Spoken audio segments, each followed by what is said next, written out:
It is interesting because for me personally, there is a bit of a correlation between uncertainty and fear. Um, I sometimes get a bit anxious asking the deep fundamental questions about life that I'm uncertain about. So it's interesting to see that.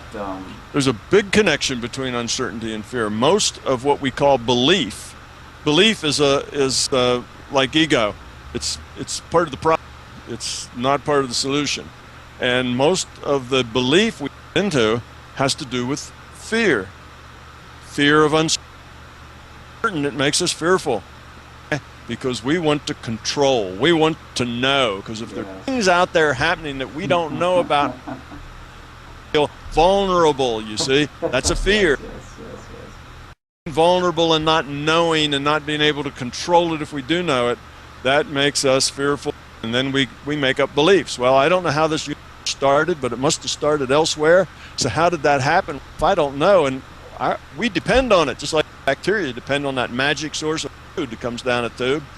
Well, then if you have enough anxiety about that, you start talking about gods and demons and things that now, okay, I got it. Yeah, it's the fire god and the tree god and the ocean god and all these things. That's what makes these things that I don't understand. Why do I suddenly get tidal waves? Well, the sea god's angry.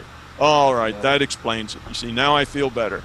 So a lot of our beliefs are created to make us feel better about our anxiety at not knowing. Uncertainty makes people anxious.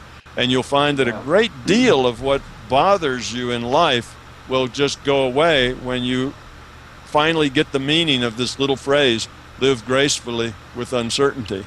Because a whole lot of our angst has to do with uncertainty. What happens when I die? Uncertainty. Oh no, so we make up all kinds of beliefs about it, and we have lots of angst about it, lots of fear. Let the uncertainty go.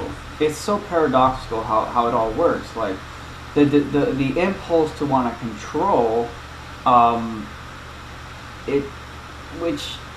lot of times it ends up just backfiring. Yeah. And even more ironically is like if you've ever like a person who's not obsessed with control, a person who I guess lives gracefully with uncertainty, a lot of times life just kind of flows nice and easy and well for them. Exactly. And why that is because the idea of wanting to control, what is that? Fear-based, right?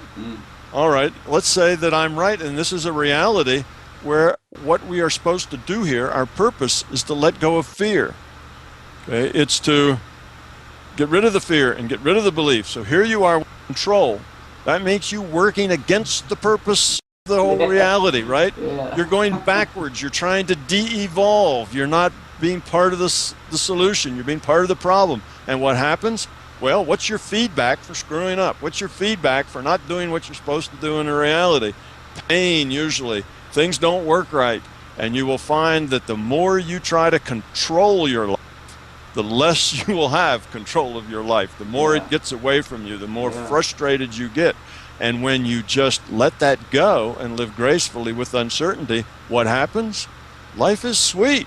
Things just if you need an apple just kind of, there's one right at the end of my toes. All I gotta do is bend over and pick it up. It's just that easy. So it tells you that if your life is if you're unhappy and there's a lot of pain in your life and a lot of angst, then you have things that are fear-based. That's your ego and beliefs. If you get rid of those, life is good. Life is sweet. So we're in a learning lab and we have feedback.